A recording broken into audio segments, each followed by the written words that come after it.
흑금성이 인터뷰한 내용을 봤는데 어떻게 이걸 숨기고 들어갔느냐라고 얘기했을 때 그건 공작기법이기 때문에 이야기할 수 없습니다. 그게 맞죠. 네, 그게 맞아요. 왜냐하면 그거를 이렇게 이야기해가지고 알아버리면 그건 안 되는 거거든요. 그렇게 걸리는데 뭐 요도 숨겼다는 거 알면 어떻게 나와? 알아버려. 아니 그러니까 그런 식으로 이제 사람들이 그럼 요도일 거야. 뭐 그럼 항문일 거야. 뭐 이런 어떤 그 소문이 난 건가?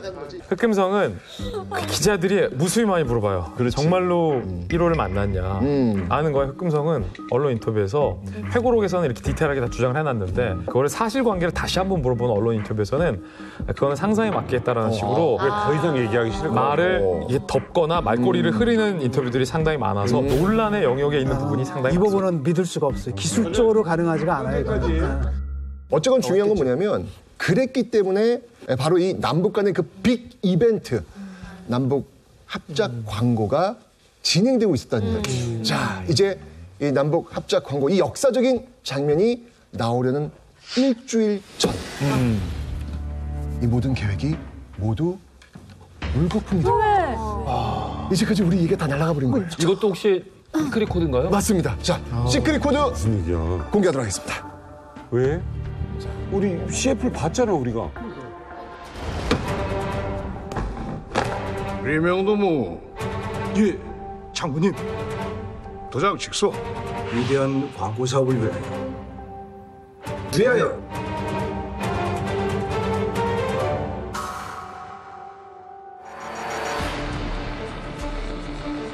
암호명 흑금성이라는 인물은 군 정보장교 출신으로 그동안 광고회사 전무로 행세해온 박채서 씨로 밝혀졌습니다.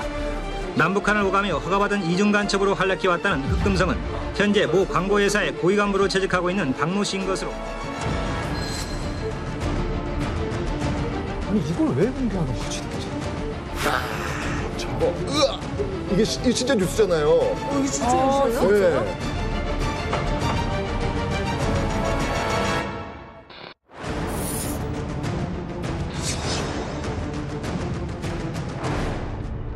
이 블랙요원 흑금성은요 세상에 알려져서는 안 되는 존재예요. 맞아요. 어떻게 알려졌지 저게? 근데 뉴스에 다 나와버린 거예요. 이 황당한 일이 벌어진 거예요. 있어서는 안 될 일이 벌어진 거예요. 지금 잘 추진되고 있었는데. 그러니까요. 정보당국에서 허락 안 하면 이런 뉴스가 나올 수 없는 시기잖아요. 사실 저는 이 첩보작전의 과정 속에서 자기 기관이 자기 요원을 이렇게 알린 거는 저는 정무후무한 게 아닌가라는 생각이 드는데 게다가 이중간첩 혐의까지 받게 됩니다.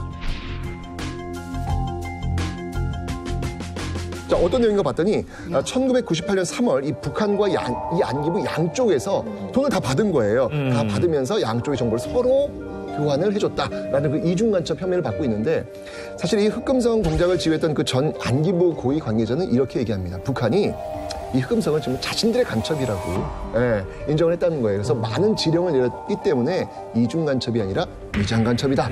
이렇게 이야기하기로 했어요. 더 심각하게 얘기를 한 거네요. 그렇죠. 그때 당시에 언론들이 깜짝 놀랐습니다. 당연하겠죠. 흑금성이라는 코드의 요원이 암약했었다는 사실만으로도 이거는 서프라이즈고 이름도 너무 흑금성이잖아요. 정보국 내에서 자기네들끼리만 비밀리에 불렀던 코드명을 세상 천지에 다 공개가 됐고 그게 박채서였고 김정일까지 만났대 라고 하는 이 사실, 이 스트레이트 팩트 자체가 주는 이 충격과 공포가 사실 어마어마했었어요. 그래서 그때 당시에는 이 흑금성이 이중 간첩이었는지 아닌지에 대해서는 사실 언론이 크게 주목을 하지 않았고 오히려 그거는 그 이후에 나중에 더 논란이 불거졌고 아니 이런 존재가 있었어? 라는 사실만으로도 그때는 엄청 폭발적인 이슈였어요. 그럼 저 보도가 나간 이후에 이 흑금성은 어떻게 됐어요? 뭐 신분이 탄로난 끝난 거지. 블랙 요원은 끝난 거예요. 그래가지고 이 8월 15일 날 광복절이잖아요. 예. 광복되듯이 해방되듯이 이 흑금성은 안기부에서 해고 잘린 거죠. 나온 거죠. 아니 뭐 해고만 되면 아무 일도 없는 거잖아. 그죠? 자 그런데 북한에서 이 사실을 알았을 거 아니에요. 그렇지. 난리가 난 거예요. 뭐? 간첩이었어? 이제까지 흑금성이 모든 했던 작업을 다 올스톱시킵니다. 자, 이렇게 흑금성은요 자신의 신분이 노출되었고 북한에서도 지금 분노 게이지가 막 올라가고 있어요. 올라가죠. 자, 동민 씨, 자, 다시 한번. 자, 이 상황 속에서 흑금성이 본인이라면 자, 그 다음 단계 무엇을 할 것 같습니까? 억울함. 일단 집에 있어야죠. 집에 있어야죠. 아니야. 집에 있는 울 수 있잖아요. 갑자기 더. 자, 실체가 드러났어. 북한 지금 너무 열받아 있는 상황. 화났죠. 가족을 당연하죠. 건사해야지. 가장 여기서 소름적으로 딱 오는 게 뭐냐면 가족이에요. 내 부여에 있는 땅도 하는데. 내 가족 죽겠다. 이런 생각 들지 않겠습니까? 그러네. 그래서 부랴부랴 그냥 그 당시 가족이 베이징에 있었어요. 거기가 있어. 네. 그래서 바로 그냥 중국으로 날아간 거예요. 가족을 지켜야 돼. 아빠의 마음이지. 그렇죠, 그렇죠. 다 필요 없어요. 아빠의 마음인 거예요. 딱 가가지고 무조건 북한 용어를 만나야 되겠다. 그리고 이 사정 얘기를 좀 해야 되겠다. 우리 가족만을 좀 살려달라는 이야기를 해야 되겠다. 라는 생각이 들었던 거예요. 참 힘들게 해가지고 북한의 그 요원을 만나게 됩니다. 그런데 이때 그 만났던 북한 요원이 놀라운 이야기를 또 합니다. 뭐라고요? 왜? 뭔데요? 한준호, 박 선생이 말한 기 광고 사업이 공화국에 얼마 벌어줄 수 있어?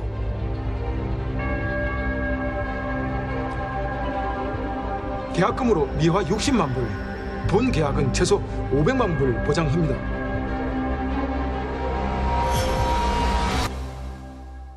장군님이 그 뭐 흑금성도 조국을 위해서 자기 조국을 위해서 한 거니까 그냥 통 크게 봐주라. 이야기를 했다는 거예요. 그것도 이상한데? 믿을 수 없습니다. 김종민 씨의 지적이 굉장히 예리해요. 이 장면을 놓고 두 가지 해석이 있습니다. 우리 둘이 너무 재밌다. 우리 뭐 하나 할까요? 그러니까. 다음에는 옷도 맞춰 입고 와. 뭐지? 보세요. 흑금성 씨의 이 공작을 보면 김정일이 속은 거예요. 위대하신 무오류를 펼치는 북한의 수령님이 그렇지. 한낱 당했어. 남조선의 블랙 요원 하나한테 당한 거예요.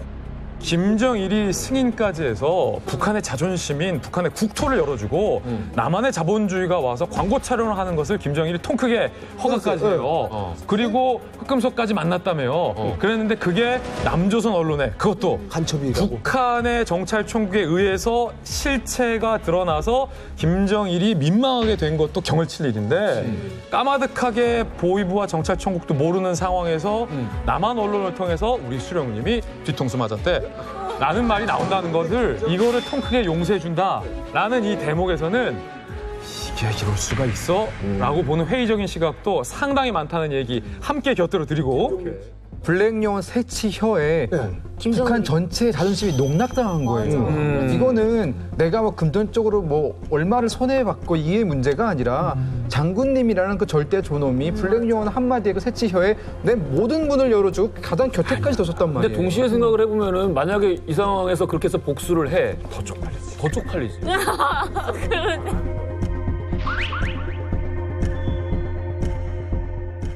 중요한 건 뭐냐면 우리가 지금 이야기를 해나가고 있는데 알맹이가 빠져 있어. 왜 빠져 있어 지금? 아니 이렇게 지금 북한의 존엄까지 만나면서 이렇게 작전을 지금 잘 펼치고 있잖아요. 근데 왜 이런 사람이 조직과 국가기관에 의해서 신분이 노출될 수밖에 없었을까? 맞아. 이게 이유가 있을 거 아니에요. 이해가 안 되는 거예요. 그러니까 왜 벌어졌냐. 또 신문 뿌시는 남자가 또 나와야 됩니다. 뭐야. 자, 이게 진짜 신문입니다. 이게 보시면은, 1998년 3월 24일 동아일보 1면 판넬입니다. 이게 1면입니다.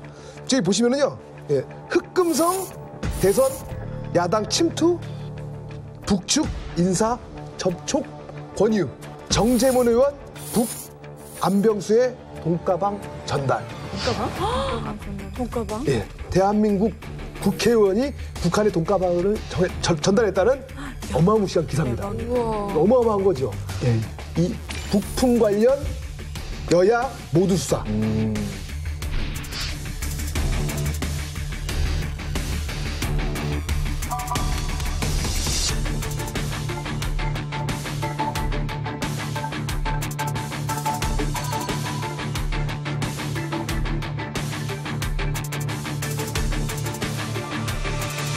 이번 대선은 예상대로 박빙의 승부였습니다. 15대 대선 개표 결과 국민의 김대중 후보가 39만여 표의 근소한 차이로 한나라당의 이회창 후보를 따돌리며 당선됐습니다. 엄청나게 큰 일인데요.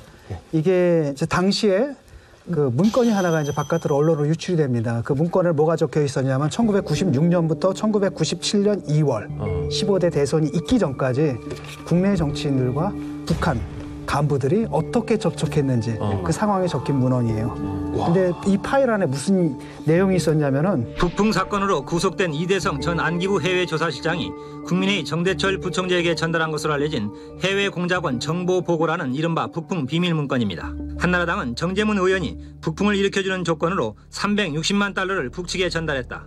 국민의힘은 지읒 씨가 북풍을 일으키지 않는다는 조건으로 북한에 원조를 약속했다. 국민신당은 지읒 씨가 베이징에서 북통전부 부부장 안병수를 접촉해 북측으로부터 협력 제의를 받았다는 내용을 담고 있습니다. 대선 후보였던 게 이해창 후보잖아요. 네. 김대중 후보가 싸우고 있는데 역시 선거에서 이기려면 북한에서 좀 바람을 좀 불어줘야 되거든요. 그래가지고 그 당시 한나라당이죠. 한나라당 국회의원이 그 돈가방을 갖고 북한에 돈을 전달하면서 남쪽으로 미사일 하나만 쏴달라고. 이런 대선은 끝난다.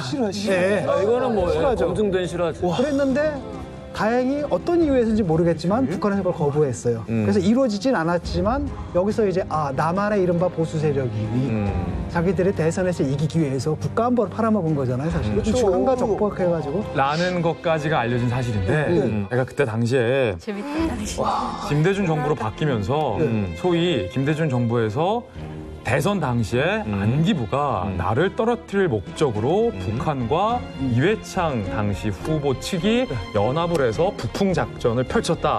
그 가운데서 돈가방까지 주더라. 라는 게 DJ 정부 검찰의 의심이었어요. 이거 재판 결과 어떻게 된지 제가 다 찾아보고 왔어요. 정재문 의원은 북한에 돈가방을 줬다라는 의혹과 관련해서 법원에서 무죄가 선고됩니다. DJ 정부 때 무죄를 받아요. DJ 정부 검찰이 문제를 제기했지만